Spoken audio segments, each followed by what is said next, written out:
So today we continue our discussions of some of the best presentations that were made during the course presentation in this course.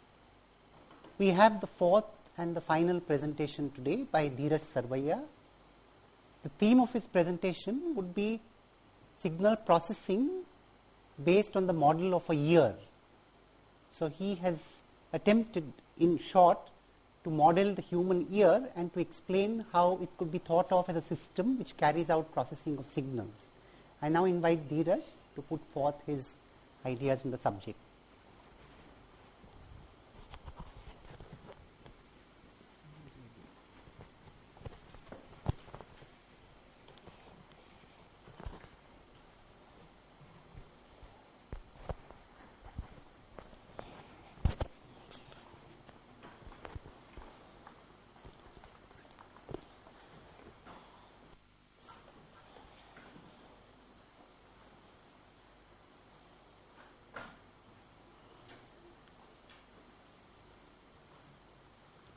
Thank you, sir, and good morning to all of you. I am Dheeraj Sarvaiya. We are going to present my presentation on signal processing based on ear model. And the outline of my talk would be correlation of different parts of human ear with signals and systems. We will discuss on working of outer ear as a band pass filter, middle ear as an impedance matching device, inner ear in the context of Fourier transforms. As my last slide described, we can divide our ear into three parts: outer, middle and inner ear. We will discuss in great detail later on. So let's start with psychological attributes of sound. And its pitch, directly related to frequency. Higher the frequency, higher the pitch. Loudness, directly related to sound intensity or pressure level. Higher the decibel, higher the loudness. And this is the physical attributes: sound intensity and pressure level measured in decibel units. A decibel is a reference to the amount of sound energy. So decibel is a relative unit of sound. So 0 decibel doesn't mean absolute silence. So this is the outer ear. It enhances the energy in the vicinity of 2700 Hz, plays a minimal role in the sound transmission, amplifies high frequency sounds. It is like a convolving voice signal with some function ht having band pass around 2700 Hz. And it because of its special design, it assists in sound localization. And middle ear, its function as an impedance matching device. Impedance matching device we needed to transfer maximum power from energy source to a load. Okay. In general, in electrical devices, we use transformer as an impedance matching device. In ear, this is a mechanical system, so we can model it as a lever and a fulcrum. It converts large or low force displacement of air particles against the eardrum into a small high force and fluid motion in cochlea. Okay. It's a very good match between the impedance of air and cochlear fluid is reached at around 1 kHz. It is because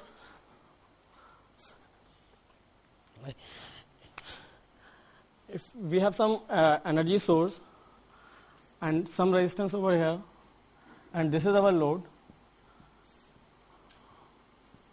energy source. So the maximum power would be transferred to this load when the load is equal to R. So because of that property, so this very good match at 1 kHz. So this figure shows the nozzle effect. So that means smaller the area, higher the pressure. So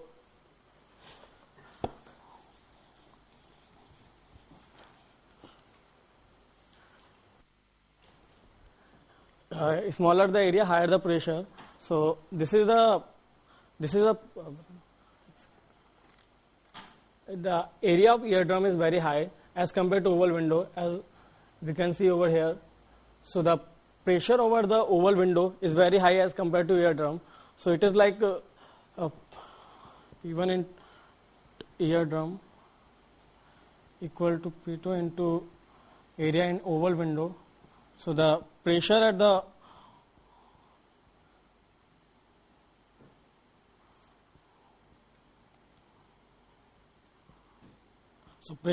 oval window is very high as compared to pressure level at the eardrum.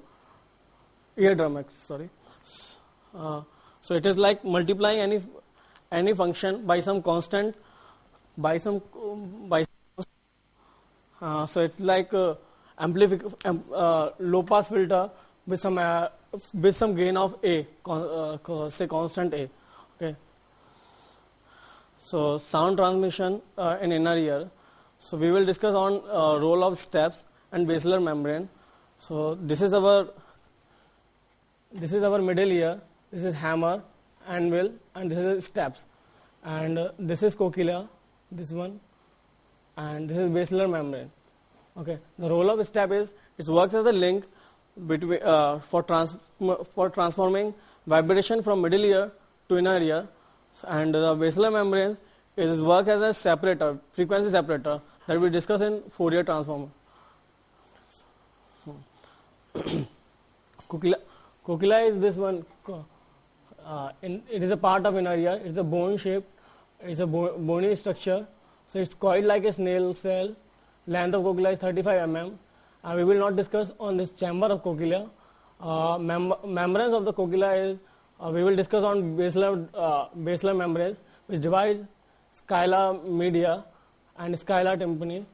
Basilar membrane, the vibration of the oval window passes to the basilar membranes.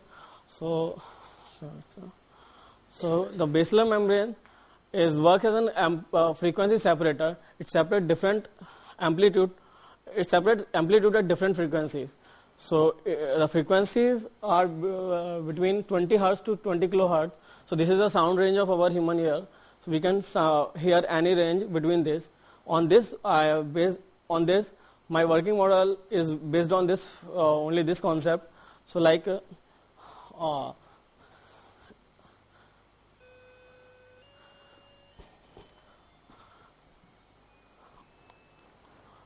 speaker.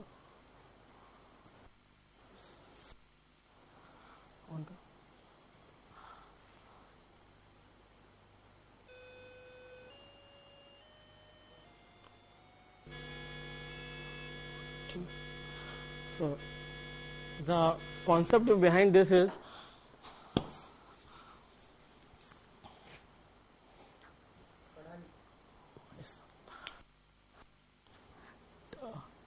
human ear can hear from 20 Hz to 20 kilohertz.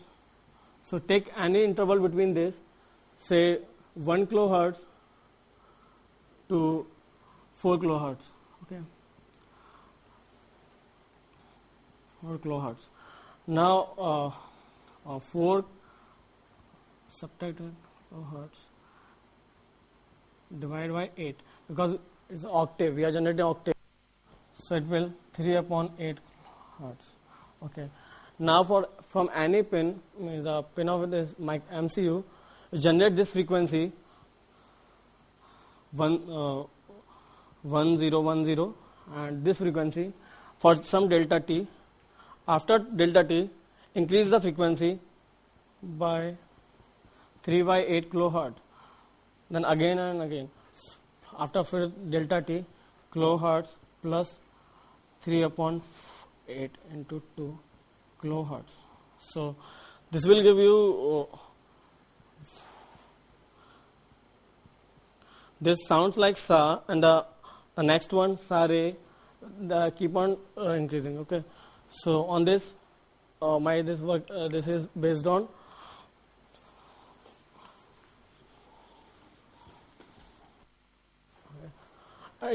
and this is a primary site for Fourier analysis, as it uses the Fourier concept for separating out the frequencies. Organ of is located on the basilar membrane, inner hair cell and outer hair cell.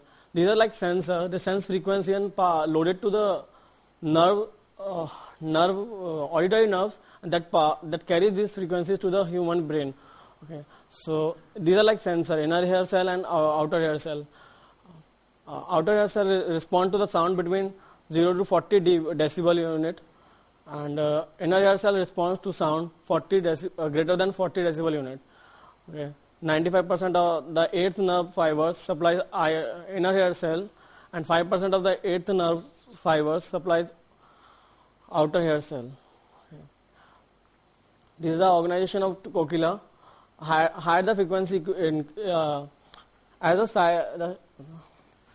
as the length of this width of cochlea decreases, the ability to work in the high frequency increases. So as the width goes on decreasing, the we lower the frequency we can get. Okay, so that is why elephant can hear lower frequency than us, because the width of cochlea is higher than the more than our one, and that for the bat and this rat, they can hear higher frequency than us. So this is okay. So summary is outer ear collects sounds and funnel it down to the eardrum. It is like antenna and mic. So we can correlate this with antenna and mic. And middle ear converts air movement in the ear canal to fluid movement in cochlea. So it is like the same low pass filter and impedance matching device. And inner ear, cochlea separates sounds by frequencies. That is Fourier transform. And hair cell, our sensors, convert fluid motion into electrical impulses in the auditory nerves. Next.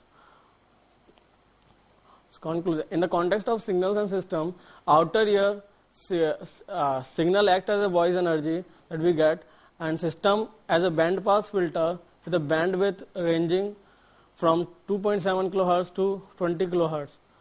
Here I took 2.7 kHz because of the resonant effect that took place in the outer ear. So middle ear signal is output voice from outer ear, that is outer energy, and system is impedance matching device that we have already covered. Inner ear signal is output from middle ear, and system is frequency separator, visualized as Fourier transforming device as it separates out the amplitude at different frequencies.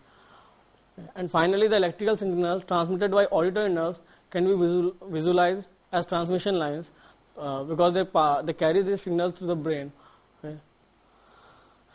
And let's conclude my lecture. And any question?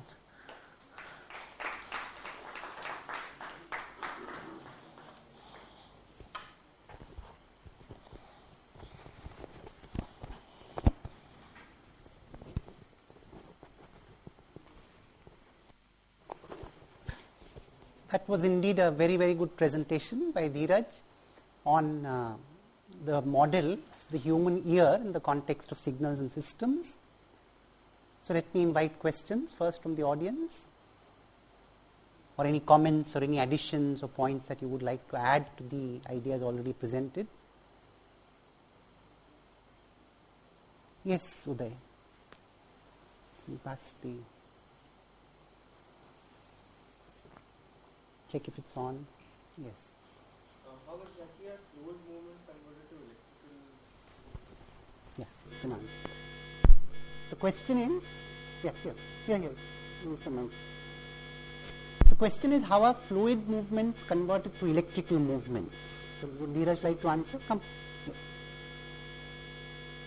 Fluid is over here. The movement of the fluid. Just a moment. Let transparency be displayed. Yeah, now you can. Fluid is over here, and as the step passes vibration to the fluid, the corresponding, this is the visual memory, the corresponding inner ear get activated because of this fluid motion. This is like this. Shown over there. So the visual memory gets signal by that.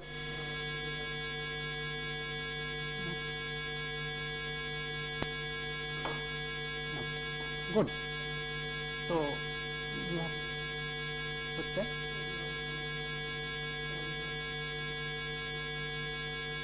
addition to a point that you raised? You want to say something more about? Yeah, would you like to ask him any other questions? Yes, Abhishek has a question.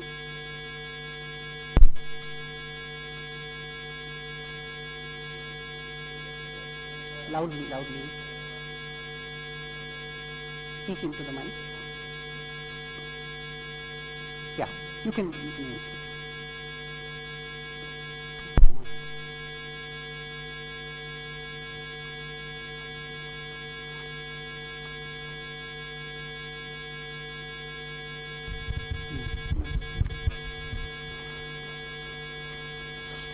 large. Human auditory system can hear up from 20 hertz frequency, 20 hertz to 20 kilohertz. Okay.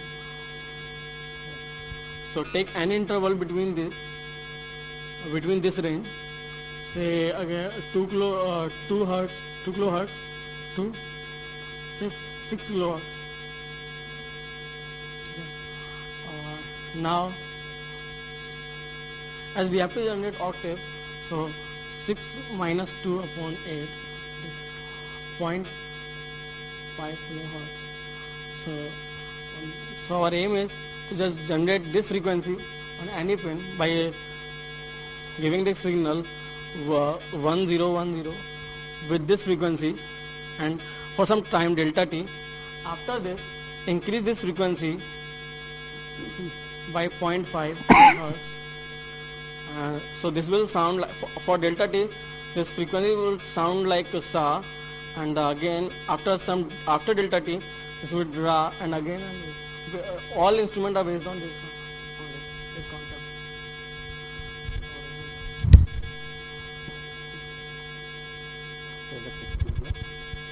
The question from Ami. Why is only first one sound in any frequency range? Why the first one sounds like sa? Convention. Sa is just a convention. There's no. You see, I mean, sa is a reference, and all other notes are with reference to sa.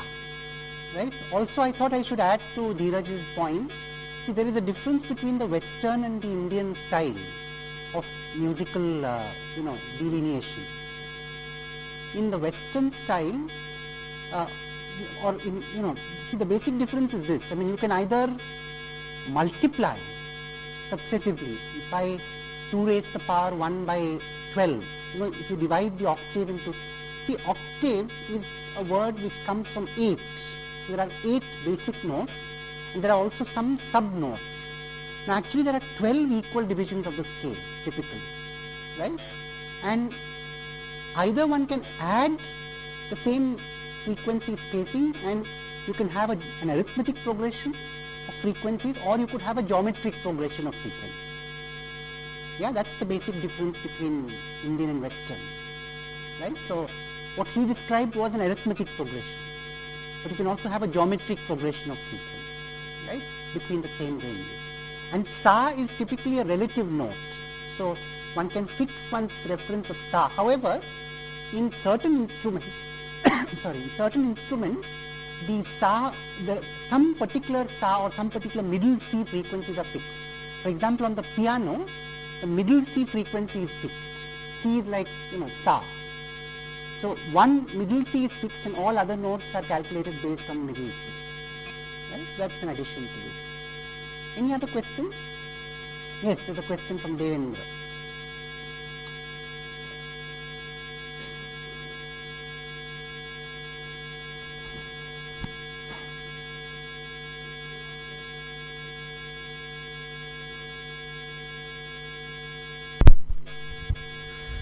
When signal was passing from outer ear to old drum, due to larger, it coming from larger area to smaller area, so pressure was increasing. So you also said here that it is low pass filter. So you also said that it is low pass filter.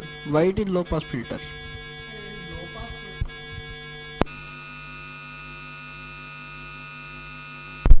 Low pass filter with some gain.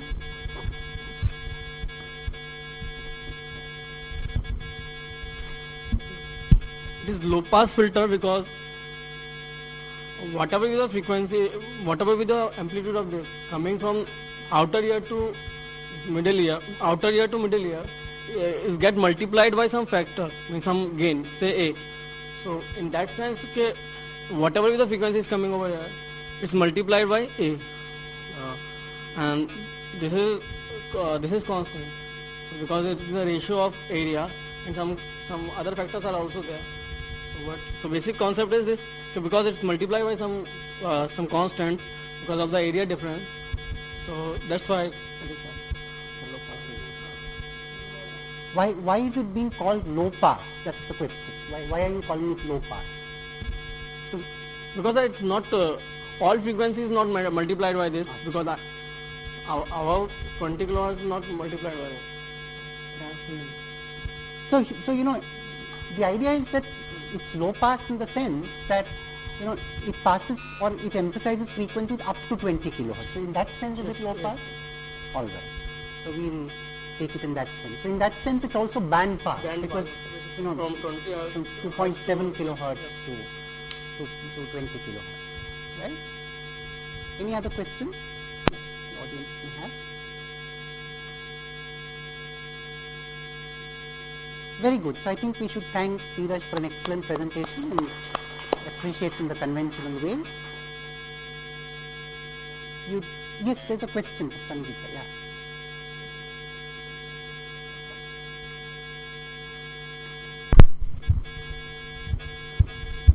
So how would you produce geometric progressions?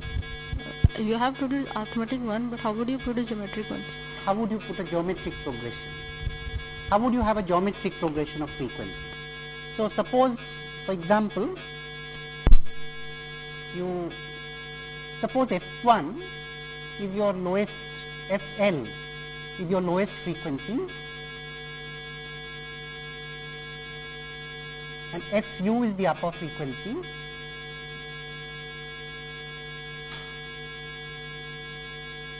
Then calculate the ratio R given by FU by FL. Yeah. And we have, so you see, I mean, there would be 12 notes, alright. So the ith note, Fi, would be FL multiplied by R raised to the power I by 12,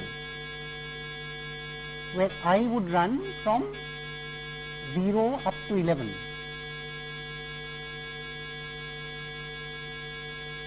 So these would be the frequencies, right? And then of course Fu is again, you know, it's the start of the next octave and so on. Now actually normally Fu by Fl is equal, Fu by Fl is equal to 2.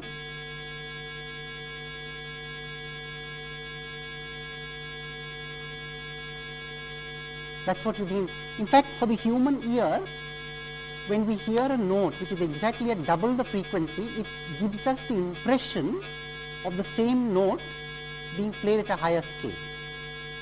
Right? So suppose two singers are singing in such a way that their notes, that, you know, the second singer has a note whose frequency is exactly double that of the first. It gives the impression of the singers being in harmony, singing the same song but at two different pitches. The human ear likes to have, you know, recognizes a factor of 2 as the same note, the same sound. And of course, if it were arithmetic progression, then you would take Fu minus Fl, that's the difference, and divide by 12 and keep adding the difference every time. Any other questions? So this presentation evoked a lot of questions. Any other questions?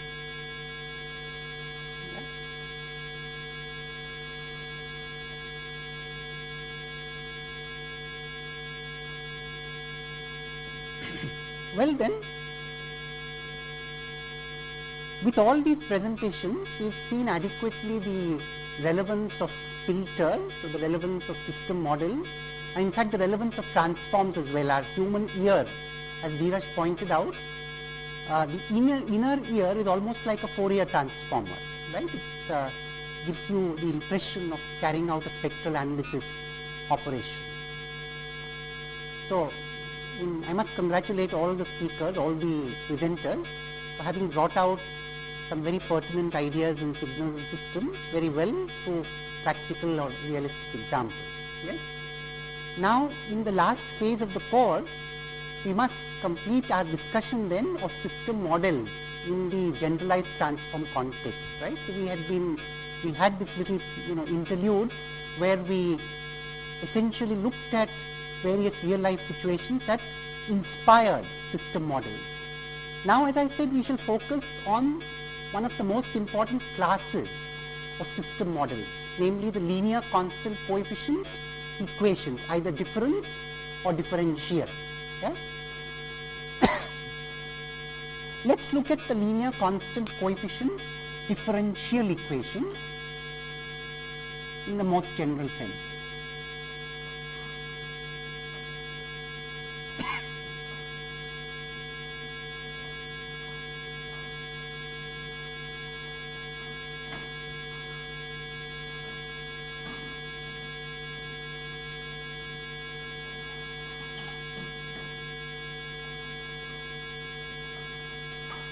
The most general form of the linear constant coefficient differential equation is summation k going from 1 to n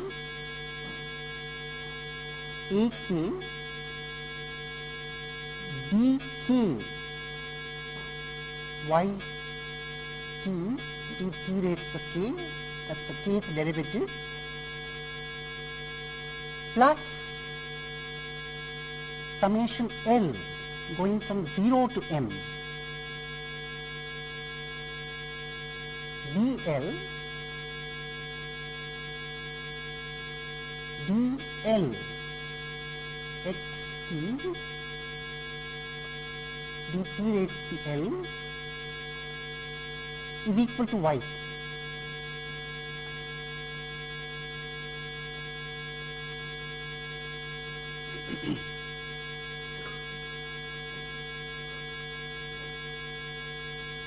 What are we saying here? The output is a linear combination of its own derivatives up to the n plus a linear combination of the input and its derivative. So, the zeroth derivative must be understood as the input itself. So, d0 means xt, right, here. Now, we shall in this course only address the simplest situation, namely where this equation is assumed to hold for all t, right. We do not worry about an initial condition or a starting condition and so on. And we derive here the transfer function of the system. We also establish a method for finding the solution given the input. Naturally, since we are working with continuous time, we would expect to be using the Laplace transform. And therefore, we can take the Laplace transform on both sides of the equation. Let's write it down. So, we shall have y of s the summation on k going from 1 to n ak s raised to the power k y of s plus summation L going from 0 to m dl s raised to the power L xs.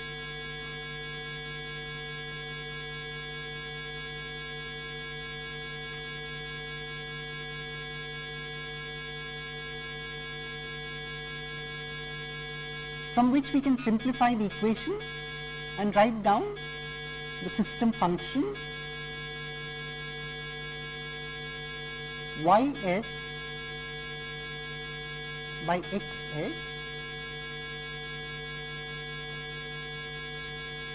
is summation L going from 0 to m dl s raised to the L divided by 1 minus summation k going from 1 to n ak s raised to the power k.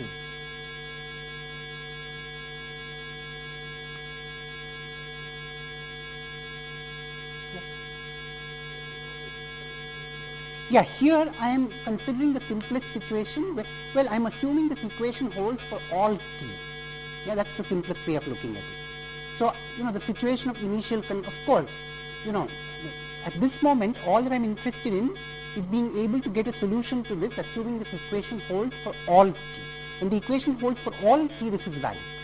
If the equation doesn't hold for all t, then either we must make a modification to the Laplace transform, or we must modify the use of the Laplace transform to find out the expression. In that case, see, if the equation doesn't hold for all t, then the system need not necessarily be linear shift invariant. So in that case, a system function may not be defined. So unless it holds for all t, a system function is not defined. Yeah, and may not be defined. Now, how would one solve such an equation given the input? One would find out the output Laplace transform. So this ratio is Hs. Now notice that when you have a linear constant coefficient difference equation, both the numerator and denominator are polynomials in S, right? Here, this is an example of a rational system. And then we have Ys is equal to Hs times Xs. So one could obtain the Laplace transform of the input Xs, and the Laplace transform of the output is the product of Hs given by this and the Laplace transform of the input.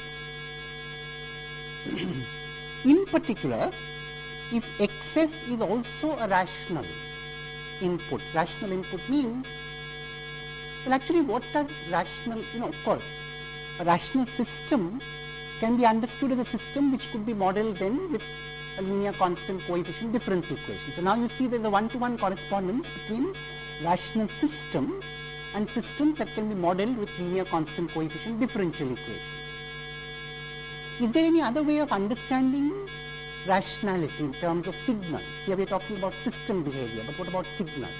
So when would you say, when would you expect a Laplace transform of an input xt to be rational?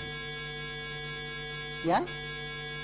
Yes, it would be rational if it's a combination of exponentials or exponentials multiplied by polynomials in the independent variable. Right? So let's write that down as a generic point.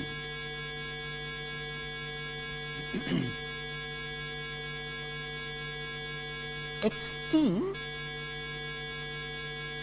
has a Laplace transform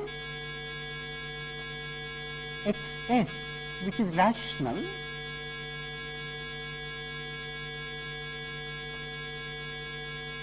if and only if Xt is a linear combination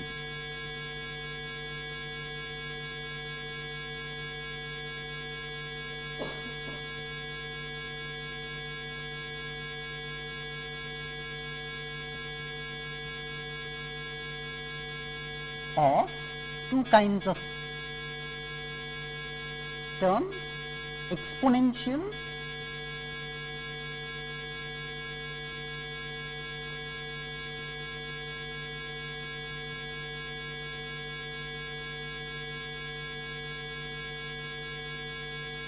or exponentials multiplied by polynomials.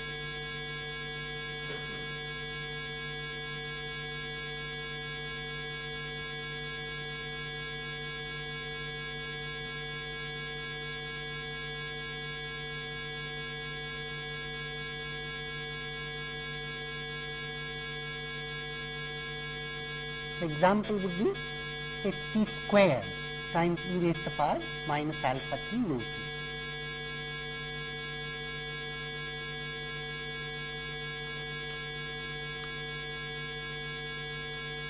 Of course, you can treat this as a special case of this where the degree of the polynomial is 0. Yeah, that's also possible.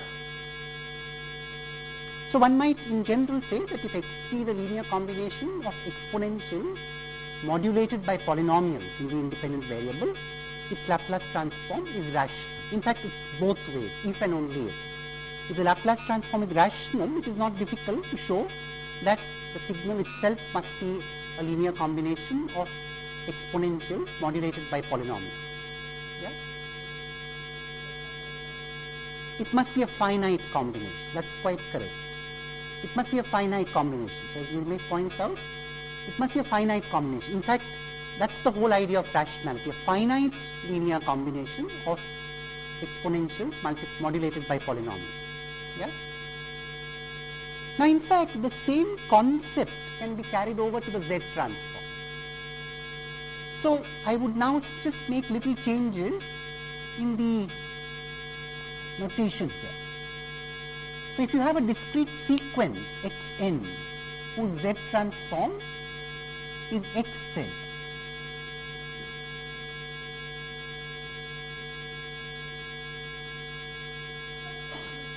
then xz is rational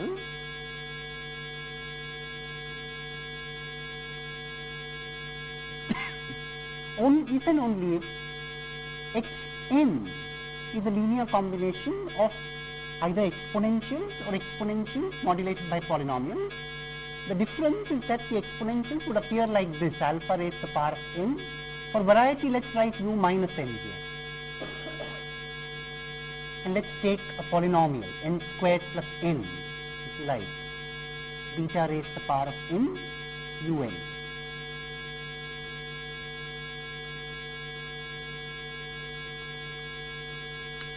So this could be an example. So exactly the same principle carries over to the Z domain, to the discrete time domain.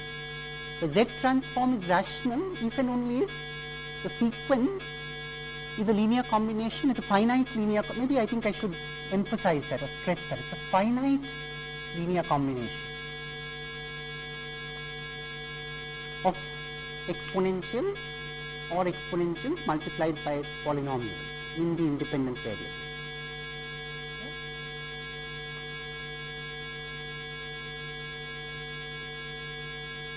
In fact, we can go a step further.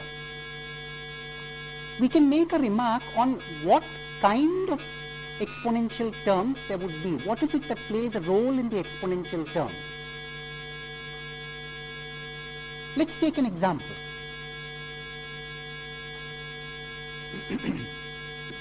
Laplace transform 1 by s plus 1 into s plus 2 with a region of convergence, real part of s greater than minus 1.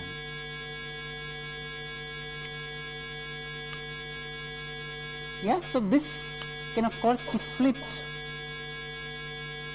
as s plus 1, s plus 2, right? So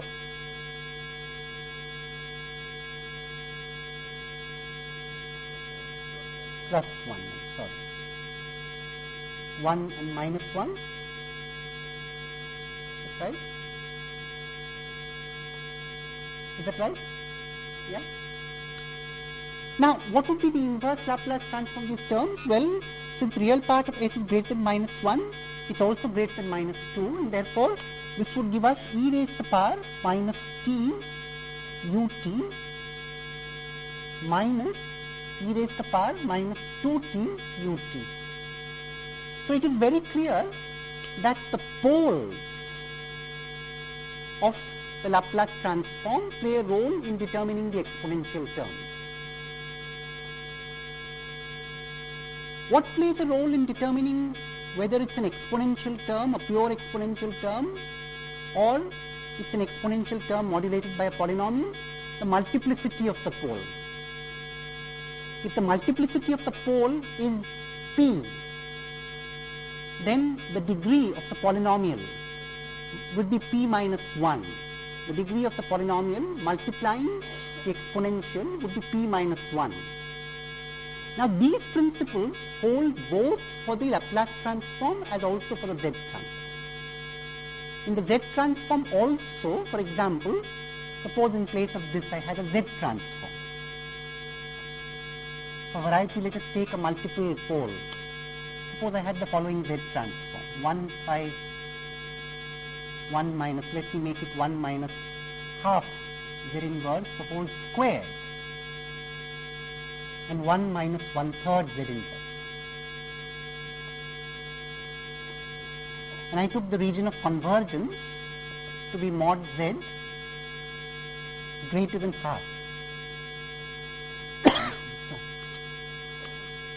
In that case, I don't need to it's very clear that I can write down this in partial fraction expansion in the following form.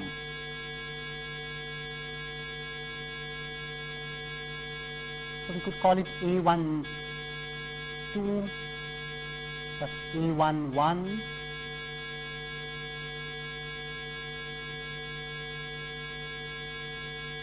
plus A2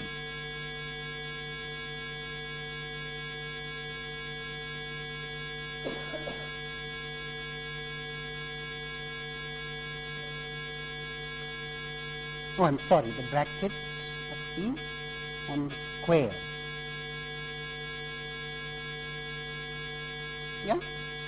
So this, one could have a partial fraction decomposition like this. And one can see that these terms would together contribute a polynomial of degree 1 in n multiplied by a term of the form half raised to the power of n un. So let me write down the terms together.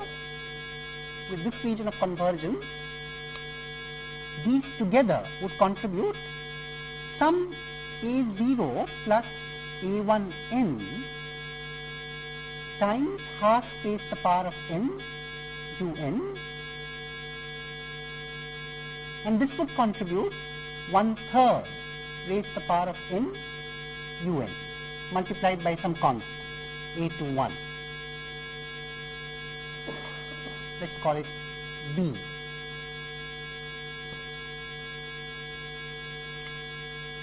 So this would be the nature of the inverse transform. Yeah? So there is an exact correspondence in this sense. So this association must be very clear in our minds. Again, one can focus one's attention on one particular pole. Let's first take a pole in the Laplace transform. If the region of convergence is to the right of that pole in the Laplace transform, it contributes a right-sided exponential. If the region of convergence is to the left of that pole in the Laplace transform, it contributes a left-sided exponential. Of course, multiplied by the appropriate polynomial and so on. So that calculation we are already familiar with, right? What about the Z transform? Focus your attention on a particular pole. The region of convergence could be either to the exterior of the circle with origin as center and passing through that pole, or it could be to the interior of that circle. So we draw a circle with the center as the origin passing through that pole. The region of convergence is either to the exterior of that circle or to the interior of the circle.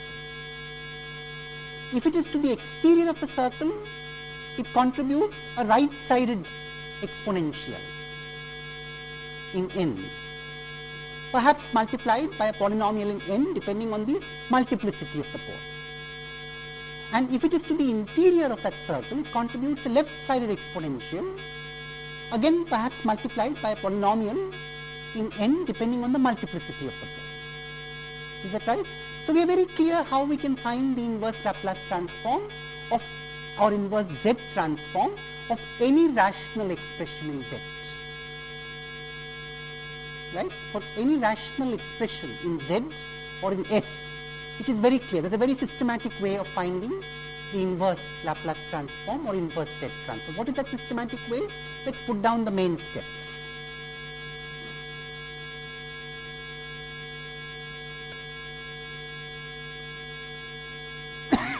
A rational Laplace or Z transform.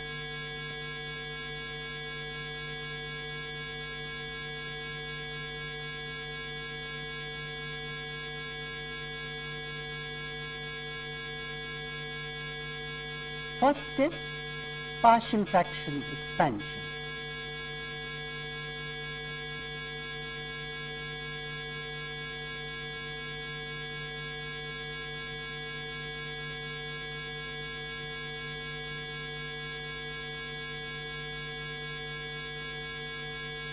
Now, partial fraction expansion, I must emphasize, with constant numerator.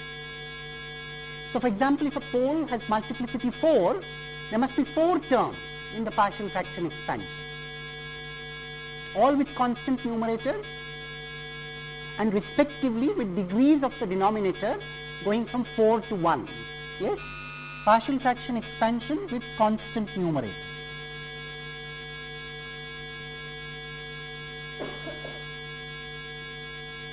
I must emphasize this because there are other versions of partial fraction expansion which may not be as useful here. It will not give us a systematic approach. Yes? The second step is to invert each term.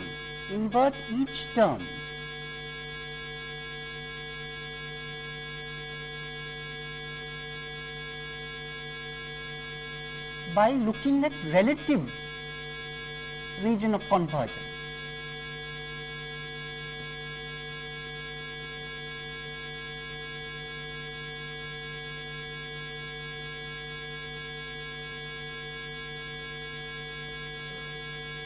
What do we mean by relative region of convergence? There is an overall region of convergence for that Laplace transform or Z transform. But you look at that region of convergence relative to that pole. It can either, in the Laplace transform, it will either be to the left or the right of the pole. In the Z transform, it will either be to the exterior or the interior of the pole.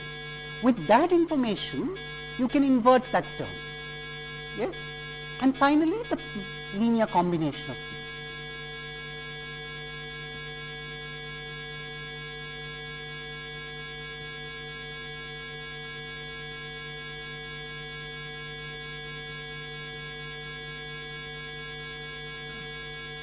Well, that's because the Laplace transform and the Z transform are both linear transforms. So once you invert each of the terms, you may take the same linear combination of those to get the Laplace of Z inverse of the overall expression. Right?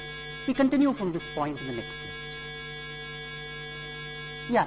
Yeah, question? Which is here. And we continue with our discussion of rational systems tomorrow.